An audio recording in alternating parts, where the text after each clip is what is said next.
Hi guys, welcome to TISNET 2023 first workshop video for quantitative aptitude. So in this session we look at arithmetic, all the question type of the arithmetic and how to solve particular question type. Tricks भी discuss करेंगे, shortcut भी discuss करेंगे और अगर calculation intensive है तो calculation कैसे करना है वो भी डिस्कस करेंगे. ठीक है. So 10 question in every session I will be bringing up. So आगे भी बहुत सारे वीडियोस आने वाले हैं. Be connected with the channel को सब्सक्राइब करके रखो और ये वीडियो शेयर कर दो सारे एस्पिरेंट को जितने लोग टिस्नेट 2023 टारगेट कर रहे हैं. ठीक है. सो ऑल दो टिस में जो लेवल ऑफ क्वेश्चन है वो मॉडरेट लेवल के क्वेश्चन है. कुछ क्वेश्चन डिफिकल्ट है, मतलब कुछ, सारे नहीं. सो in this session I have covered all the moderate type of the question. So in this video whatever question type I have discussed, उस type के similar question you can expect in your actual TISNET examination. Same question तो difficult है but yeah similar type के question number change होगा, उस type के question आप exam में एक्सपेक्ट कर सकते हो. ठीक है. तो ये वीडियो थोड़ा सा लेंदी होने वाला है because 10 question I will be solving. So do watch this video very carefully और अगर कुछ नहीं समझेगा तो rewind the video and watch it again. Okay. So let's proceed but before that let me tell you about the batches. Live class को लेके batches we have launch. You can contact our team on this number and this is what your teaching curriculum which you will be getting for the preparation 2023 and 24 की भी batches launch हो गई है. अगर आप Mumbai base हो तो classroom visit कर सकते हो, Dadar, Borivali and Vasai. And when it's come to this score आपका मैटर करेगा. सो मुंबई, गुवाहाटी, तुलजापुर, हैदराबाद जो भी कैंपस में आप टारगेट कर रहे हो, पहला काम है स्टेज 1 में स्कोर लाना. After then we have to think about the stage 2. ठीक है. So all this information with regards to the batches I have mentioned in the description. Do check the description. So very first let's talk about the question number 1. What is the question? The average monthly income of A and B is 5050. The average monthly income of B and C is 6250 and the average monthly income of A and C 5200. What is the monthly income of A? तो A की monthly income पूछ रहा है. So A plus B, average सबको पता है. पहले तो एवरेज का फॉर्मूला समझ लेते हैं. Average is nothing but S/T, sum of quantity upon total number of quantity. ये आपका एवरेज होता है. ठीक है. तो A और B के केस में कितना है ये देखो, ये बाय डिफ़ॉल्ट 2 होगा क्योंकि 2 लोग हैं. Is equal to 5050. तो ये कितना हो जाएगा आपका 100 और ये हो जाएगा आपका, ठीक है. सो 10,100. ओके. ये आपका हो गया A प्लस बी. तो अभी इसको क्विकली लिखते हैं. आगे वाला जो पार्ट है B प्लस सी और दूसरा क्या है आपका A प्लस सी. तो ये हो जाएगा आपका 6250. देखो इंटू 2 होने वाला है, यहाँ पे भी इंटू 2 हुआ था तो ये भी इंटू 2 होगा क्योंकि 2 लोग हैं. ये थोड़ा सा समझ लेना, ये आपको मेंटली करने की ज़रूरत है. 5200 इंटू 2. ठीक है. तो आपका मेंटल कैलकुलेशन थोड़ा फास्ट होना चाहिए. ये कितना हो जाएगा 12,500 और ये कितना हो जाएगा 0 0 2 2 4 5 2 10. तो ये आपका आ गया A plus B, okay, B plus C and A plus C की वैल्यू. ठीक है. अपने को पूछा क्या है A निकालना है अपने को. ठीक है. So let's combine all these 3, first, second and third. अगर मैं equation if I talk about equation ले लेते हैं. सो 1 2 एंड 3 को ऐड करते हैं तो ये क्या हो जाएगा A plus B plus B plus C plus A plus C. ठीक है. ये 2 है, ये 2B, ये 2C. सो बेसिकली 2 कॉमन ले लेते हैं, right. So let me write here 2 common ले लिया अपन ने तो बचा क्या A plus B plus C that is equal to, इन सबको ऐड कर दो तो ये 20 तो आएगा ही आएगा. ठीक है. This is 20, right. This is 1 plus 5 is 6, 6 plus 4 is what 10, 1 carry, 0 2 plus 1 3 and this is what 1 1 1 3 33,000. Okay. So ये आपका आ गया 33,000. 2 से डिवाइड कर दोगे इसको तो A plus B plus C, let me write it here. A plus B plus C कितना हो गया इसका आधा. 2 1 जा 2, 2 6 जा 12 एंड 2 5 जा 10. ठीक है. अब ये A प्लस बी प्लस सी है. अपने को क्या चाहिए A चाहिए. तो B प्लस सी की वैल्यू पुट कर दो विच इज नथिंग बट 12,500. 12,500 तो ये कितना आ जाएगा 4,000. सो A की वैल्यू कितनी हो जाएगी 4,000. तो 4,000 is nothing but C Calcutta. अभी ये कैलकुलेशन अगर आपको फास्ट करने आएगा तो टाइम बचेगा, otherwise it will take around 40 to 45 second या 50 सेकेंड का time, not more than that. अब ये पूरा कैलकुलेशन करके मुझे बताना था इसलिए मुझे टाइम लग रहा है, otherwise I could have done directly this one. और उसके बाद सीधा ये एडिशन के बाद I will get my answer. थोड़ा सा फास्ट होना पड़ेगा आपको in terms of the calculation. Okay, तो ये टाइप के क्वेश्चन होगा। So in this the kind of a question which you can expect, एक तो या तो कैलकुलेशन इंटेंसिव होगा, टाइम लेगा, या तो दूसरे में शॉर्टकट है, बट अगर आपको शॉर्टकट नहीं पता है तो फिर आप टाइम खराब करोगे। ठीक है, let's talk about the second question. A certain sum amount to 3 times itself at certain rate of simple interest, okay, in 6 years. In how many years it amounts to 8 times itself at the same rate? ठीक है, तो अभी ये question देख के समझ में आ रहा है कि अपने को स्टैंडर्ड जो फॉर्मूला है R T is equal to n-1 into 100 ये पता होना चाहिए। अगर आपको ये पता नहीं है तो फिर आप टाइम लगाओगे, फिर आप पूरा फॉर्मूला में पुट करोगे and then you will try to find out, but ये अपना काम जल्दी करेगा। पहले क्या बोल रहा है, अमाउंट क्या हो रहा है, 3 times हो रहा है। ठीक है, तो n जो है वो n नंबर ऑफ टाइम्स है, तो n की वैल्यू आपको 3 रखनी है, right. So this is what 3-1 into 200। ठीक है, और कितने टाइम में हो रहा है, 6 ईयर में हो रहा है। मतलब अपने को रेट ऑफ इंटरेस्ट नहीं पता बट टाइम पता है 6 year, right. So this is difference is what 2 into, और ये आपका 100 है। Okay, so which is nothing but 200। So r is equal to 200 divide by 6, ये आपका रेट ऑफ इंटरेस्ट आ गया। But further what they are saying, in how many years it amounts to 8 times। ठीक है, अभी 8 times हो रहा है, तो again R T is equal to n-1, n की वैल्यू 8 है, 8-1 कितना हो जाएगा 7, तो ये 700। अपने को r पता है, राइट, 200/6, तो ये आपका हो गया 200/6 into T, that is equal to 700। Okay, so t की वैल्यू क्या आ जाएगी, 700 into 6 upon 200, this get cancel, 2 3 7 3 is what 21, answer is what A. तो अगर ये फॉर्मूला पता है तो लाइव जिंगल वाला, टाइम कम लगेगा, 30 सेकेंड में अपना आंसर बनेगा। अदरवाइज आप सिंपल इंटरेस्ट का फॉर्मूला लगा के सॉल्व करोगे, आंसर वहाँ पे भी बनेगा बट टाइम लगेगा। ठीक है, सो ये कुछ टाइप्स ऑफ द क्वेश्चन है जो कि आपको पता होना चाहिए कि ये ट्रिक से सॉल्व हो जाएंगे। The sum of first natural numbers is divisible by what. देखो नेचुरल नंबर क्या होता है पहले तो वो पता होना चाहिए, जो नंबर 1 से चालू होगा टिल इन्फिनिटी तक जाएगा, that is your natural number. Okay, so the standard formula for this type of the question is nothing but n of n+1/2। ठीक है, n is nothing but natural number, तो आपका 100 number है यहाँ तक, so 100 और ये 100 + 1 101/2, सो ये होगा 50, तो ये आंसर आ जाएगा आपका 5050। तो ये लास्ट में 0 है जो कि 2 से डिवाइड होगा, तो आपको डिविजिबिलिटी रूल भी आना चाहिए यहाँ पे। और क्या दिया है, तो 2 तो चलेगा, 4 से नहीं जाएगा बिकॉज लास्ट में 5 है, तो 50 जो है वो 4 का डिविजिबिलिटी रूल क्या है आपका, लास्ट का 2 डिजिट आपको चेक करना है, तो ये नहीं जाएगा, right, which means only 2 is the number जिससे ये नंबर डिवाइड होने वाला है। ठीक है, so only 2 is the right option. Okay, so इसके अंदर आपको एक तो फॉर्मूला पता होना चाहिए और दूसरा डिविजिबिलिटी रूल, ये 2 चीज़ पता होगी, ये 2 एप्लीकेशन इस क्वेश्चन में यूज़ होने वाले हैं। Next, 2 number are in the ratio of 15:11. If their HCF is 13, then find the numbers. अभी HCF होता क्या पहले वो समझ लेते हैं। हाईएस्ट कॉमन फैक्टर बोलते हैं अपन इसको। ठीक है, मान लो 8 और 6 है, तो 8 जो है वो 1 से डिवाइड होगा, फिर 2 से डिवाइड होगा, 4 से डिवाइड होगा, 8 से डिवाइड होगा। ठीक है, 8 जो है वो हाईएस्ट है। ठीक है, 6 जो है वो 1 से डिवाइड होगा, 2 से डिवाइड होगा, 3 से होगा, 6 से होगा। तो हाईएस्ट के पास जाना है बट कॉमन भी होना चाहिए। देखो 2 यहाँ पे कॉमन है, 1 भी कॉमन है बट हाईएस्ट नहीं है, 2 कॉमन है जो हाईएस्ट है, और वो क्या होना चाहिए, फैक्टर होना चाहिए। मतलब फैक्टर का दूसरा नाम क्या है, डिवाइज़र, जो डिवाइड करता है। ओके, सो 8 जो है वो 2 से भी डिवाइड होता है और 6 जो है वो 2 से भी डिवाइड होता है, मतलब इसका HCF क्या बनेगा, 2। इसको बोलते हैं HCF, highest common factor. Factor का दूसरा नाम क्या है, डिवाइज़र। आई होप ये क्लियर है। अभी क्वेश्चन पे आते हैं।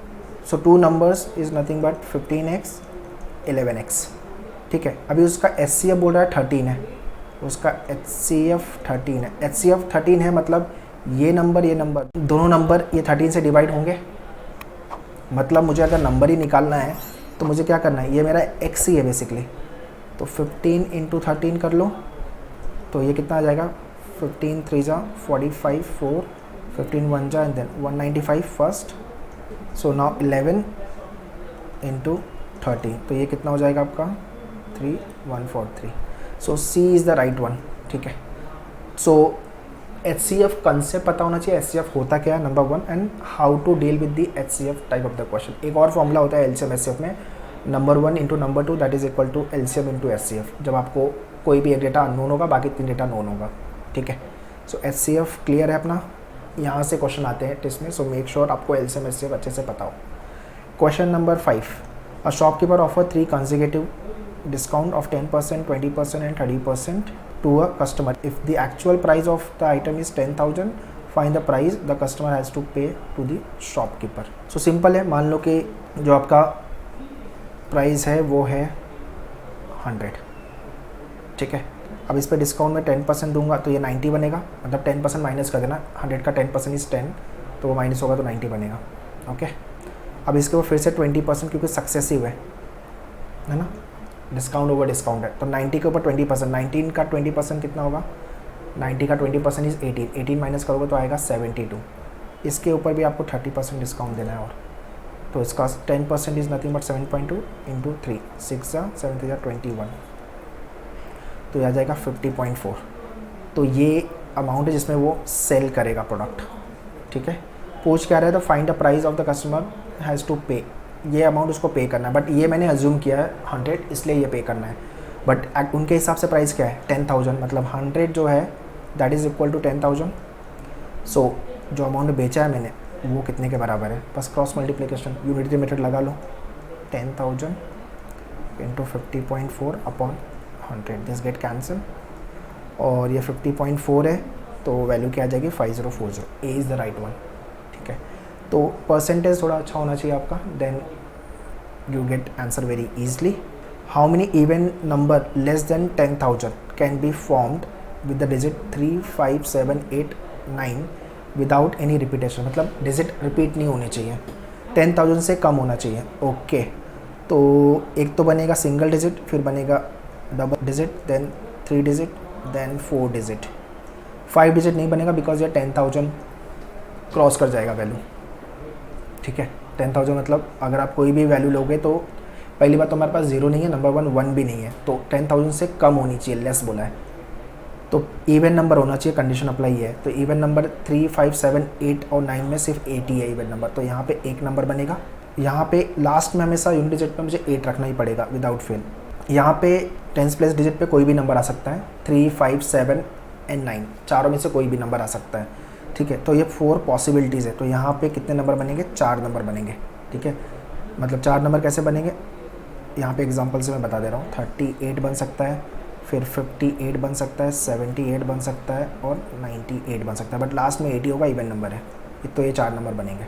अभी यहाँ पे और यहाँ पे हेडर पोजीशन पे ये 4 में से कोई भी नंबर आ सकते हैं, 3, 5, 7 और 9, तो 4 नंबर यहाँ पे आ गए। अब जो नंबर ले लिया वो रिपीट नहीं होना चाहिए, तो यहाँ पे कितने नंबर आएंगे, 3 नंबर आएंगे, तो 4 इंटू 3 कितना हो गया 12, तो यहाँ पे कितने नंबर बनने वाले हैं 12।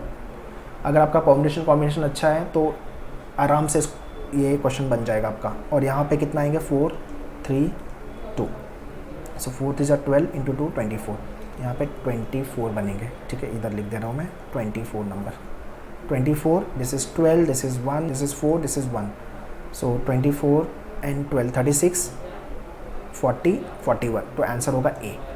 तो आपको केसेस निकालने आने चाहिए, और उसके पहले लॉजिक अप्लाई करो, फिर मैथ्स अप्लाई करना जब भी प्रोबेबिलिटी आएगा, प्रोबेबिलिटी एंड कॉम्बिनेशन, पहले लॉजिक फिर मैथ्स, ठीक है। The sum of the ages of mother and daughter is 50 years, also 5 years ago the mother's age was 7 times the age of the daughter, the present age of the mother and daughter respectively are, okay. तो we have a mother, we have a daughter, and mother plus daughter दिया अपने को 50 years, ठीक है। सो 5 years अगो का story क्या है, 5 years ago mother was 7 times than daughter, daughter अगर x है तो मदर 7 टाइम, ठीक है, राइट। तो प्रेजेंट एज क्या होगा, प्रेजेंट एज होगा 5 साल आगे लेके आना रहेगा, 7x + 5, और डॉटर के भी 5 ईयर्स आगे x + 5, ठीक है। और बोल रहा है कि इनकी जो प्रेजेंट एज का सम है वो कितना है 50 दिया हुआ है, which means 7x + 5 + x + 5 that is equal to 50। तो ये हो गया आपका 8x और ये हो गया 10 दैट इज़ 50, ये 10 इधर जाएगा तो क्या हो जाएगा आपका value 8x is equal to 40, तो x की वैल्यू कितनी होगी 5। अपने को पूछा क्या, present age of mother and daughter. देखो प्रेजेंट एज ये नहीं है, प्रेजेंट एज ये है, तो 7 5 35 प्लस 5 इज़ नथिंग बट 40, यहाँ पे भी है, यहाँ पे भी है, और ये 10 हो जाएगा, ठीक है। तो सी आपका आंसर होगा। दूसरा, इसको इवैल्यूएट करने का ऑप्शन के थ्रू आप ऐसे भी जा सकते हो कि मुझे सम दोनों की एज का 50 मिलना चाहिए। ये 49 बन रहा है तो ये तो बाहर होगा, ये बन रहा है 50, ये बन रहा है 50, तो अगर कोई ऑप्शन नहीं बन रहा है डायरेक्टली आप एलिमिनेट कर सकते हो, ठीक है। But anyway answer here is C. Okay, next question, 2 trains of 550 metre and 250 metre are running in opposite direction. तो problems on train, time speed distance थोड़ा सा पता होना चाहिए। Can cross each other in 24 seconds. The speed of a faster train is 78 kilometre per hour, what is the speed of slower train. Okay, तो आपको relative speed पता होना चाहिए। जब भी ट्रेन ऑपोजिट डायरेक्शन में चल रही है तो स्पीड क्या होगा, ऐड होगा S1 अपॉन S2। टाइम के कॉन्टेक्स्ट में अगर लेना है तो उसको time is nothing but train का लेंथ 1, फर्स्ट ट्रेन का length 1 plus first second train का लेंथ 2, और ये आपका फॉर्मूला बनता है। सो एक तो डेटा यहाँ पे ना सबसे पहले मीटर में दिया हुआ, ये इंपॉर्टेंट है, और आंसर पूछ रहा है किलोमीटर पर आवर में, तो यूनिट चेंज करना पड़ेगा। ओके, चलो सॉल्व करते हैं इसको। ये दे के रखा है मुझे 24 टाइम, तो 24 that is equal to this is what 550 plus 250 and we have S1 upon S2, ये होगा 800, राइट। सो S1 प्लस S2, या तो आप फास्टर प्लस स्लोअर बोल लो तो भी चलेगा, faster train plus slower train speed, that is equal to 800, ठीक है, और ये 24। अभी इसको आपको चेंज भी करना पड़ेगा किलोमीटर पर आवर में, तो इनटू किलोमीटर पर आवर में अगर चेंज करना है तो 18/5 से मल्टीप्लाई करना है अपने को। 3 6 जा, 3 8 जा, this is 100 and this is what 5 2 जा, 120 किलोमीटर पर आवर, ठीक है। So speed of faster train plus speed of slower train that is equal to 120 kilometre per hour. अपने को पता है फास्टर ट्रेन की स्पीड कितनी है 78, और पूछ रहा है स्लोअर की बताओ। सिंपल है, 78 plus speed of slower train that is 120, ये इधर आएगा हीरो, तो स्लोअर ट्रेन की स्पीड कितनी हो जाएगी 120 माइनस 78, ठीक है। तो ये हो गया आपका 2 और ये आपका हो गया 42 kilometre per hour. C Calcutta is the right one. तो आपका कंसेप्ट जो है ना बहुत क्लियर होना चाहिए to get the right answer, ठीक है। अगर आपका कंसेप्ट क्लियर है and you know how to navigate the question तो फिर ईजिली सॉल्व होगा क्वेश्चन और आंसर भी बनेगा और टाइम ख़राब नहीं करोगे basically. Okay, next question, 2 pipes P and Q, time and work, ठीक है, can fill a cistern in 24 minutes and 32 minutes respectively. After how much should Q be close so that time is full in 18 minutes. तो both are inlet pipe, ठीक है, P and Q, time, rate and this is what work, ठीक है। This is how I solve this type of the question. जल्दी होता है और time भी कम लगता है। This is what 24 and this is what 32। LCM इसका वर्क हो जाएगा विच is nothing but 96, this is 4 and this is 3, right. ये वर्क हो गया। वर्क को मैंने टाइम से डिवाइड किया तो मुझे रेट निकल गया। बेसिकली 96/24 करोगे तो P का रेट निकलेगा विच इज़ 4 और लाइकवाइज Q का, ठीक। क्वेश्चन क्या पूछ रहा है, after how much time should Q be close so that time full in 18 minutes. देखो यहाँ पे फिर से लॉजिक अप्लाई करने की ज़रूरत है। 18 मिनट्स में टैंक फुल हो जाना चाहिए, तो मैं कितने टाइम के बाद Q को बंद करूँ। अगर मुझे Q को बंद करना है तो कोई प्रॉब्लम नहीं है, बट पूरे 18 मिनट्स तक P तो चालू था, पूरे 18 मिनट्स तक P चालू था, और P का जो रेट है 1 मिनट का कितना है वो 4 लीटर है, तो 18 × 4 कितना होगा 72 लीटर भर चुका होगा। पूरा भरना कितना है 96 total work. So 96 minus 72 which is nothing but कितना हो जाएगा ये 24 रिमेनिंग है। ये कौन भरने वाला है, ऑब्वियसली Q। कितने के रेट से 3 के रेट से भरेगा, तो टाइम कितना लगेगा डिवाइड बाई 3 कर दो, 8 मिनट। मतलब 8 मिनट के बाद मैं Q को बंद कर दूंगा तो आराम से 18 मिनट में टैंक फुल हो जाएगा, विच मीन्स राइट आंसर क्या होगा A। तो अगेन लॉजिक फिर मैथ्स है इस वाले क्वेश्चन में, ठीक है। ऐसे क्वेश्चन थोड़े से ट्रिकी होते हैं, so be careful. Okay, last question of arithmetic workshop 1, trader marks his product 15% about the cost price and offer a discount of 20%। Okay, find the loss percentage incurred by the trader. मतलब सामान लिया 100 रुपये का, उस पर label लगाया 15% ज़्यादा 115 का, और बेच रहा है डिस्काउंट मार के 20%। इसका 20% इज़ नथिंग बट 23 रुपीज़। तो 115 माइनस 23 करोगे तो आएगा 92। मतलब ख़रीदा था 100 रुपये का, बेच रहा हूँ 92 का। बेवकूफ़ हूँ मैं, मतलब ये ट्रेडर मैं नहीं, ठीक है। तो कितने का नुकसान हुआ? 8%। 100 से इवेल्युएट करोगे तो 8%। तो हमेशा याद रखो, एक तो होता है कॉस्ट प्राइस, कॉस्ट प्राइस के ऊपर आपने मार्कअप किया तो बनेगा वो मार्क प्राइस, और मार्क प्राइस के ऊपर मैंने डिस्काउंट दिया तो बनेगा आपका सेलिंग प्राइस। ये याद रखो। 100 रुपये का मैंने सामान ख़रीदा, मान लो 20 रुपया मैंने इसके ऊपर मार्कअप किया तो वो बन गया 120 रुपया मार्कअप प्राइस। इसके ऊपर मैंने 10% का डिस्काउंट दिया तो 12 रुपये का डिस्काउंट दे रहा हूँ, तो बेचूंगा कितने का? 108 रुपये का। ये मेरा सेलिंग प्राइस। तो प्रॉफिट अगर कंपेयर करना है तो selling price and cost price selling price को कंपेयर कर दो। 100 का खरीदा था मैंने और 108 का बेच रहा हूँ। ये मैंने एग्जांपल समझाया, ये टर्म आपको क्लियर होनी चाहिए। अगर आप प्रॉफिट एंड लॉस के सारे क्वेश्चन अच्छे से बनाना चाहते हो तो ये आपको कंसेप्ट पता होना चाहिए। So this is what the 10 question guys workshop. I hope you got complete understanding how to deal with the question. अभी इस क्वेश्चन में और भी ट्रिक थोड़ा सोचोगे तो यू कैन अप्लाई।